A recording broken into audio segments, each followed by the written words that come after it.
देखो ऐसी स्थिति में क्या इलाज है? गांधी जी ने प्लान बनाया। देखो गांधी जी ने प्लान बनाया, इलाज क्या है? गांधी जी ने प्लान बनाया, अगर हम पाकिस्तान बना देते हैं तो क्या क्या हो सकता है। देखो अगर हम पाकिस्तान बना देते हैं, अंग्रेजों की पाकिस्तान बनाने की योजना को मंजूर कर देते हैं, इंग्लैंड के सरकार ने अमेरिकन गवर्नमेंट से बात की, अमेरिकन गवर्नमेंट को अंग्रेजों ने कहा कि भविष्य की राजनीति के लिए भारत का विभाजन करना जरूरी होगा।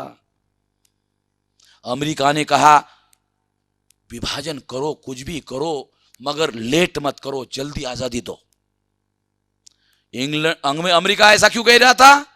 क्योंकि अमेरिका ब्रिटेन की ताकत को कम करना चाहता था। ब्रिटेन की इंटरनेशनल पावर अगर कम होती है तो अमेरिका की दादागिरी आगे बढ़ने का अवसर होगा। इंटरनेशनल पॉलिटिक्स, इसके भी डॉक्यूमेंट हमारे पास है। जल्दी दो आजादी। अमेरिका ने इंग्लैंड को कहा। तो फिर माउंटबेटन, गांधी जी ने प्लान बनाया कि अगर हम पाकिस्तान की बात को मान लेते हैं तो क्या क्या होगा। देखो क्या क्या होगा। गांधी जी ने, नेहरू ने सोचा, क्या सोचा? अगर हम पाकिस्तान मान लेते हैं तो जो भारत में रहकर मुसलमान चुनौती दे रहा है वो भारत के बाहर चला जाएगा। अगर पार्टीशन मान लेते हैं तो मुसलमान भारत के बाहर चला जाएगा। जिसको राजनीति की समझ है वो भारत के बाहर चला जाएगा। राजनीति करने के लिए जो पैसा चाहिए वो बाहर चला जाएगा। राजनीति चलाने के लिए जो ताकत चाहिए वो बाहर चला जाएगा। अगर वो बाहर चला गया, कांग्रेस का विरोधी बाहर चला गया, हमने पाकिस्तान मान लिया तो मुसलमान पाकिस्तान चला जाएगा। अंग्रेजों की बात मान लिया तो अंग्रेज बाबा साहब अम्बेडकर का समर्थन करना बंद कर देगा। मुसलमान भारत छोड़कर चला जाएगा।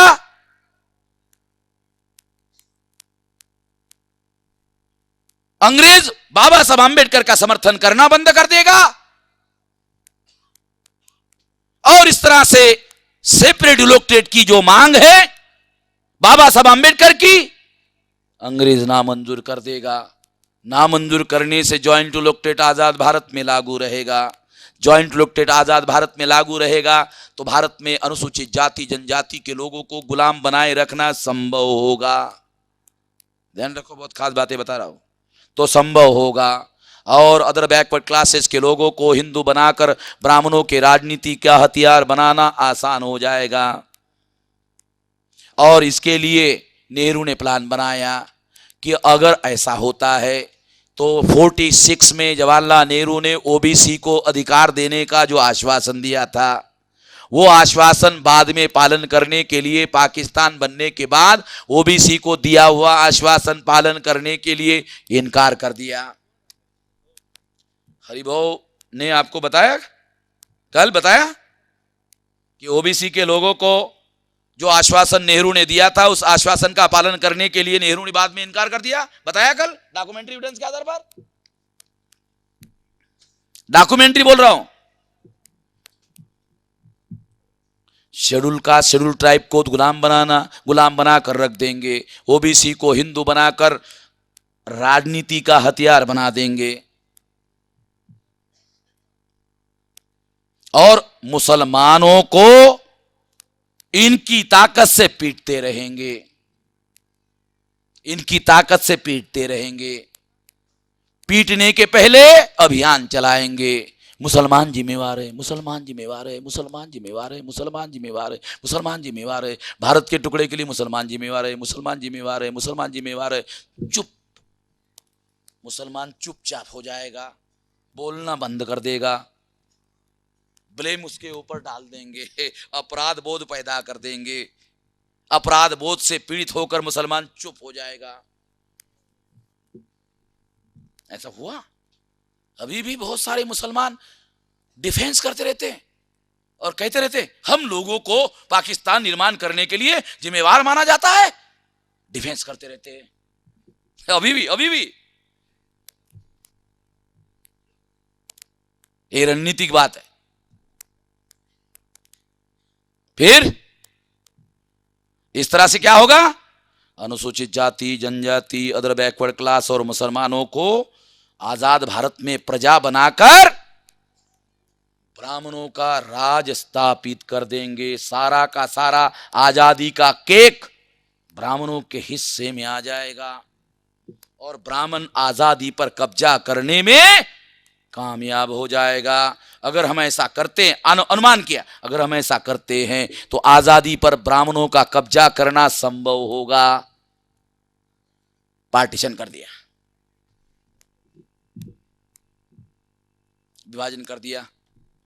विभाजन करने के पहले भी प्लान गांधी जी ने बनाया। ये जो योजना बनाई उसको गांधी जी ने कार्यान्वित कैसे किया, देखो कार्यान्वित कैसे किया, उसके डॉक्यूमेंट जो अवेलेबल है। क्या क्या किया गांधी जी ने? गांधी जी ने सरदार पटेल को और जवाहरलाल नेहरू को माउंटबेटन के पीछे लगा दिया। माउंटबेटन ने अपने बीवी को जवाहरलाल के पीछे लगा दिया।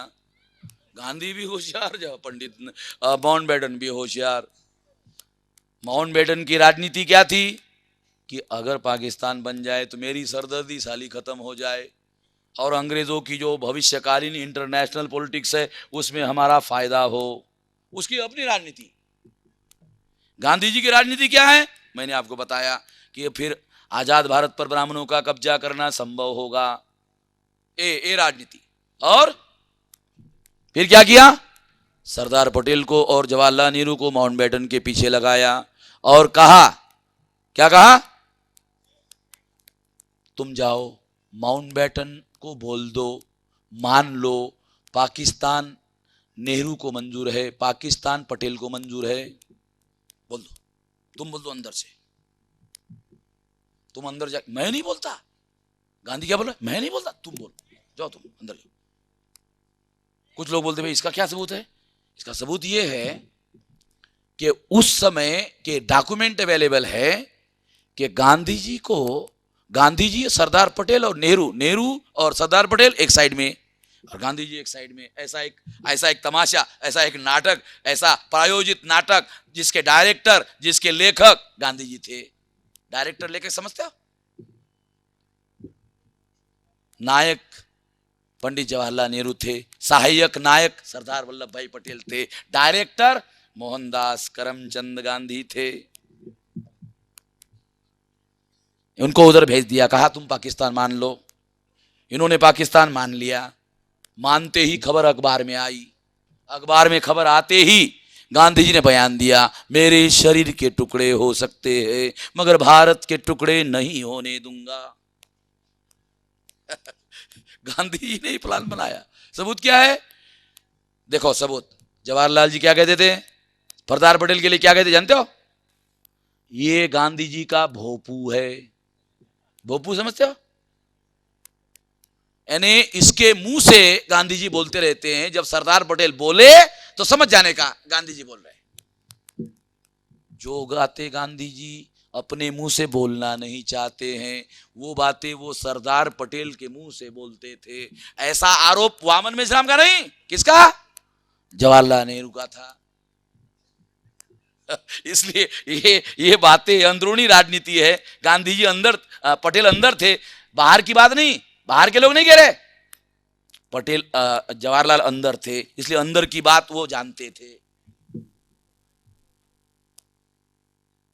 जब सरदार पटेल को नेहरू भोपू कहते थे तो सरदार पटेल और नेहरू साथ में माउंटबेटन को क्यों कह रहे थे? अगला भी समझ रहे ना? इसका मतलब यही प्रायोजित नाटक का लेखक गांधी जी थे। नेता गांधी जी थे, उस समय ही नेता गांधी जी थे। सारा सूत्र उनके हाथ में था। अरे कांग्रेस वर्किंग कमेटी की गांधी जी प्राइमरी मेंबर नहीं थे, फिर भी उनके वर्किंग कमेटी की सदारत, अध्यक्षता गांधी जी ही करते थे। समझते हो? गांधी जी ने 37 के चुनाव के पहले कांग्रेस का इस्तीफा दे दिया था। वो प्राइमरी मेंबरशिप भी नहीं थे कांग्रेस के, मगर कांग्रेस वर्किंग कमेटी की मीटिंग गांधी जी के अध्यक्षता के बगैर होती ही नहीं थी।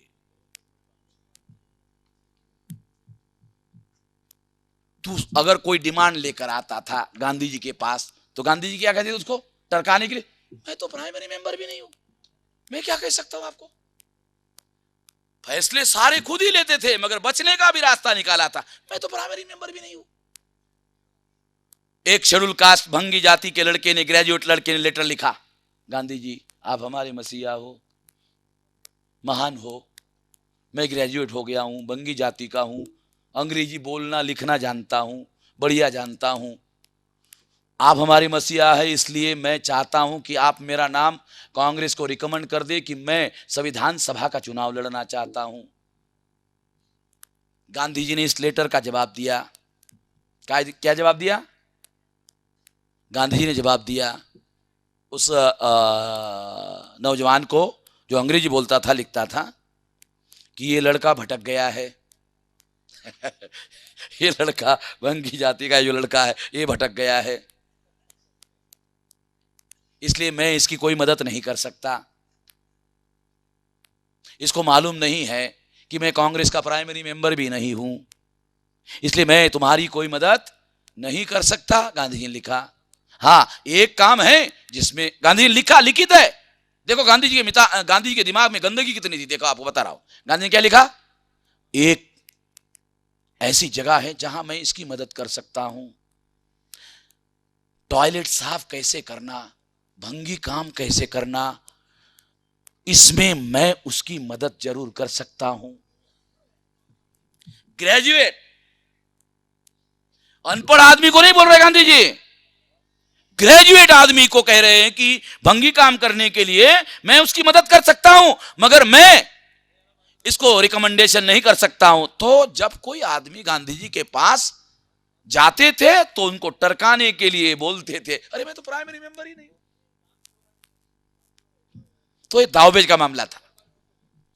सरदार पटेल और जवाहरलाल नेहरू जो कर रहे थे वो गांधी जी के इशारे पर कर रहे थे।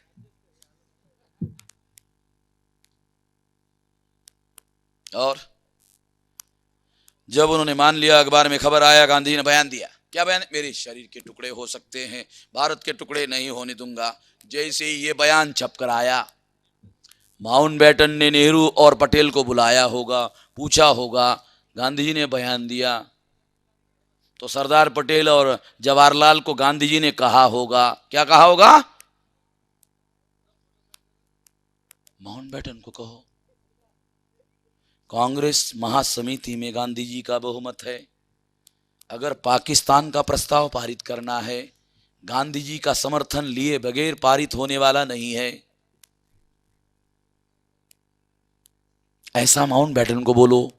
फिर माउंटबेटन पूछेगा इसके लिए क्या करना होगा, तो तुम बता देना कि गांधी जी के साथ वार्ता करके ले देकर मामला रफा दफा कर दो। गांधी जी के साथ वार्ता करो और ले देकर मामला रफा दफा कर दो। माउंटबेटन ने इस इशारे पर, इसके कहने पर गांधी जी को निमंत्रण भेजा। वर्तमान राष्ट्रपति भवन में गांधी जी को निमंत्रण दिया, बुलाया। जिस कमरे में बुलाया उस कमरे में एयर कंडीशन चालू था। गांधी जी वहाँ गए, कमर के ऊपर कपड़ा नहीं था। गांधी जी की प्रकृति भी कमज़ोर हो गई थी। थोड़ी देर में गांधी जी को ठंडी लग गई, कपकपी छूट गई। गांधी जी के बीवी ने देखा, लेडी माउंटबेटन ने देखा।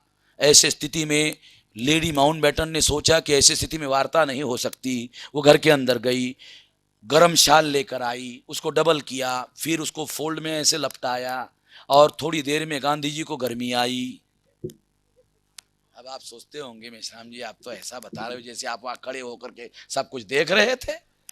अरे ये किताब फ्रीडम एट मिडनाइट में लिखा हुआ है, और वो जो लपेटी हुई शाल की फोटो गांधी जी की हमारे पास है। काल्पनिक बातें नहीं है। गांधी जी और माउंटबेटन दोनों ही थे। जाने के पहले गांधी जी ने मौलाना को बुलाया, आजाद को बुलाया। मौलाना को पूछा, मौलाना अगर मैं पाकिस्तान का विरोध करूं तो तुम किसका साथ दोगे? मौलाना के दिमाग में क्या चल रहा है, गांधी जी निकाल रहे हैं। मौलाना के दिमाग में क्या चल रहा है निकाल रहे। मौलाना ने कहा, अगर आप पाकिस्तान का विरोध करते हो मैं आपका साथ दूंगा। मौलाना का समर्थन लिया, अकेले ही मिलने के लिए गए। गांधी जी को चाहिए था जब मौलाना समर्थन कर रहा है तो मौलाना को भी साथ में रहना चाहिए था, क्योंकि 46 में कांग्रेस का राष्ट्रीय अध्यक्ष मौलाना आज़ाद थे। कोई छोटा आदमी नहीं था, इतने बड़े आदमी को साथ में लेकर जाना गलत नहीं था। मगर गांधी जी अंग्रेज़ों के साथ वार्ता करने के लिए जब भी जाते थे अकेले ही जाते थे, क्योंकि अकेले में सौदेबाजी करना आसान होता है और पता किसी को होता नहीं है।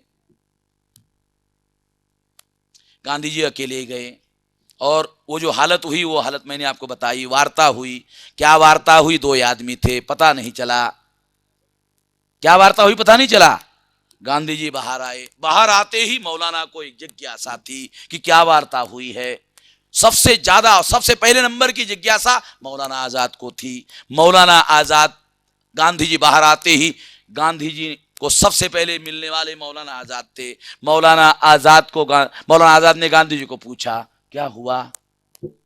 गांधी जी ने जवाब दिया, मैंने पाकिस्तान का समर्थन करने का फैसला सुनाकर वापस आ गया, मुझे पाकिस्तान मंजूर है ये कहकर मैं वापस आ गया, ये बोलकर मैं वापस आ गया।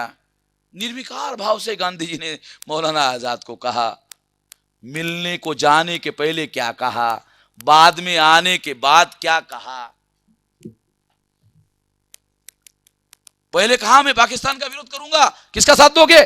तो मौलाना ने कहा आपका साथ दूंगा। जब वापस आया तो कहा मैंने पाकिस्तान का समर्थन करके वापस आ रहा हूं। जब मौलाना आजाद ने गांधी जी के मुंह से ये सुना तो मौलाना आजाद ने किताब लिखी। किताब का नाम है इंडिया विंस फ्रीडम। उसमें लिखा, मुझे शौक लग गया। क्या? मैं कुछ देर तक गांधी जी की तरफ देखता, अरे क्या कर रहे हो, यकीन नहीं हुआ, शौक लग गया उसको, क्या कह रहे हो।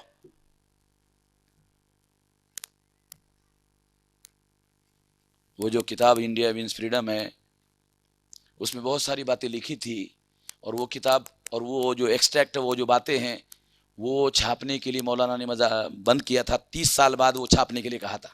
उसमें कुछ स्फोटक बातें थी। उसके रिश्तेदार है नजमा हेपतुल्ला। नजमा हेपतुल्ला की कांग्रेस के साथ सौदेबाजी हुई, और सौदेबाजी के तहत वो जो इन्फॉर्मेशन थी वो इन्फॉर्मेशन कांग्रेस ने गायब कर दी। जब रिप्रिंट कर दिया वो छापा ही नहीं, सिंपल इतनी बात छापी और हमारे पढ़ने में आई। इसका मतलब है बहुत सारी बातें और भी लिखी होगी। उसके बाद में एक तो मौलाना की बात आपको बताया, दूसरी बात माउंटबेटन के अधिकारियों ने बाबा साहब अम्बेडकर को कम्युनिकेट कर दिया, आप लोगों को जो सेपरेट इलेक्टोरेट देने का आश्वासन हम लोगों ने दिया था वो अब हम देने वाले नहीं हैं, क्योंकि गांधी जी के साथ सौदेबाजी हो गई। सौदेबाजी के तहत गांधी जी ने सेपरेट इलेक्टोरेट का मामला खत्म कर दिया, और इस तरह से पाकिस्तान निर्माण करने का पहला बलि गांधी जी ने हमारे लोगों का दिया।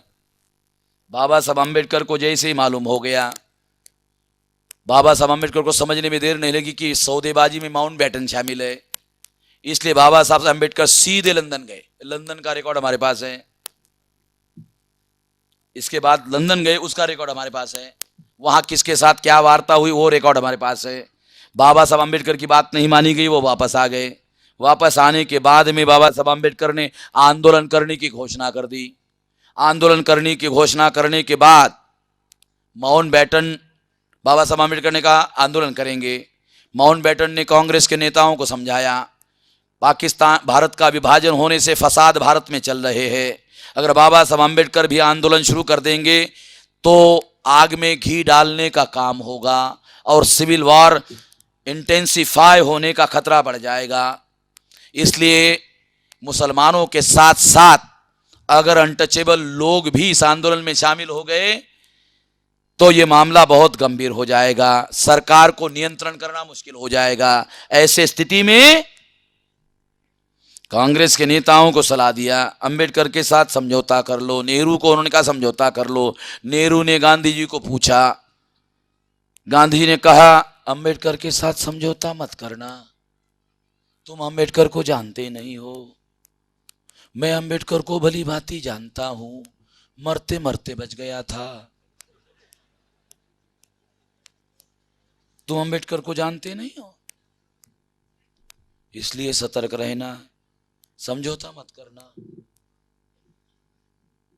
हाँ, एक बात जरूर करना, अंबेडकर को ड्राफ्टिंग कमेटी का चेयरमैन बना देना।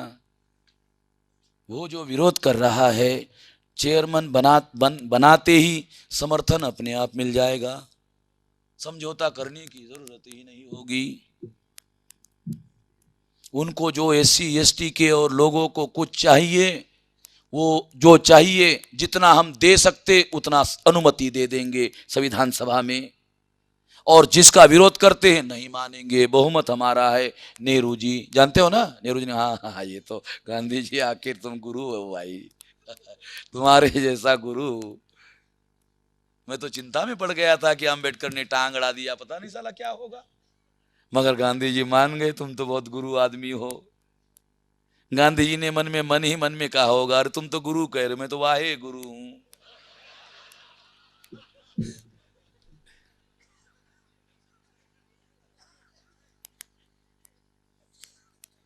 फिर गांधी जी ने नेहरू को कहा, नेहरू जी आप जानते हो बहुमत कांग्रेस का होगा, मंत्रिमंडल कांग्रेस का होगा, सत्ता कांग्रेस की होगी, संविधान में अनुसूचित जाति जनजाति बैकवर्ड को अधिकार होगा, अमल कितना करना कितना नहीं करना नेहरू जी जानते हो ना, जानते हो ना, हाँ बस देख लेना, कर लेना। सत्ता हमारी, सब कुछ हमारा, कितना अमल करना कितना नहीं करना आप जानते हो ना। नेहरू जी हंस गया, क्या गुरु आदमी है भाई। ऐसे हुआ, और आजाद भारत पर इस तरह से ब्राह्मणों का कब्जा करने की सारी बैकग्राउंड भूमिका रेडी हो गई। और क्या हुआ, 26 जनवरी 1950 को संविधान लागू हुआ। बाबा साहब अम्बेडकर ने जब इंग्लैंड से वो वापस आ गए, वापस आने के पहले जब वो चुनाव लड़ा, वो किस्सा रह गया, चुनाव लड़ा, चुनाव जीत गए। जीतने के बाद में बाबा साहब अम्बेडकर ने 15 मार्च 47 को सेपरेट जॉइंट इलेक्टेड खत्म करने की मांग की, सेपरेट इलेक्टेड लागू करने की मांग की। ये डॉक्यूमेंट गांधी जी ने पढ़ा, पढ़ते ही गांधी जी ने पाकिस्तान बनाने का निर्णय किया। ये भी डॉक्यूमेंट मेरे पास है। इस तरह से क्या हुआ, 26 जनवरी 1950 को संविधान लागू हो गया। लागू होने के बाद में, ऐसे मैं शॉर्ट कर रहा हूं, बहुत सारी बातें बीच में हैं, मुझे जब मौका मिलेगा या ट्रेनिंग में सारा बता दूंगा, रिकॉर्ड कर दूंगा, सीडी बना दूंगा, किताब बना दूंगा, सब कुछ आपके पास आ जाएगा। तो इस तरह से क्या हुआ, 26 जनवरी 1950 को संविधान लागू हो गया। 52 को लोकसभा का चुनाव हुआ, 3% ब्राह्मणों को 60% नेहरू ने टिकटें दी, 47% ब्राह्मण चुनवा कर लाए, सेपरेट इलेक्टेड लागू कर जॉइंट इलेक्टेड लागू करके एससी और एसटी के लोगों को गुलाम बना दिया, उनके प्रतिनिधियों को गुलाम बनाकर उनके सहयोग से ब्राह्मणों ने आजाद भारत पर कब्जा कर लिया। भारत का विभाजन ब्राह्मणों को भारत पर कब्जा करने के षड्यंत्र का हिस्सा था। गद्दार लोग हैं जिनको हम लोग देशभक्त कहते हैं। इसलिए गांधी जी ने षड्यंत्र किया। षड्यंत्रकारी महात्मा नहीं होता है, इसलिए मैं गांधी जी को महात्मा नहीं मानता। गांधी जी ने भारत का विभाजन किया, जो भारत के विभाजन का जिम्मेवार है वो कम से कम भारत का राष्ट्रपिता नहीं हो सकता, इसलिए मैं राष्ट्रपिता भी नहीं मानता हूं, महात्मा भी नहीं मानता हूं। हाँ, मैं गांधी जी को राष्ट्रपिता मानने के लिए तैयार हूं, मगर भारत का राष्ट्रपिता मानने के लिए तैयार नहीं हूं। गांधी जी की वजह से पाकिस्तान बना, इसलिए पाकिस्तान का राष्ट्रपिता वास्तव में मोहम्मद अली जिन्ना नहीं है, वास्तव में पाकिस्तान का राष्ट्रपिता मोहनदास करमचंद गांधी है। पाकिस्तान के लोग माने या ना माने, हम गांधी जी को पाकिस्तान का राष्ट्रपिता मानते हैं। अगर हमको भविष्य में कभी अवसर मिला तो हम धड़ा लेसन लिखवा कर पढ़वाएंगे बच्चों को कि गांधी जी वास्तव में पाकिस्तान के राष्ट्रपिता है। लेसन लिखवा कर पढ़ाएंगे बच्चों को।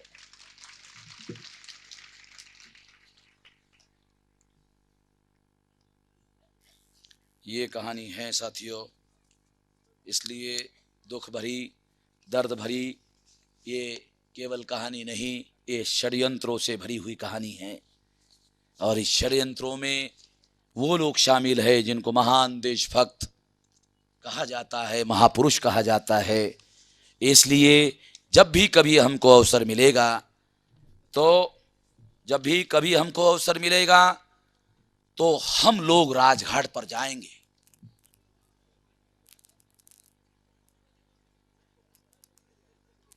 और राजघाट पर जाकर क्या करेंगे नहीं बोलता हूं। धन्यवाद। धन्यवाद साथियों, आपने बड़ी पेशेंस से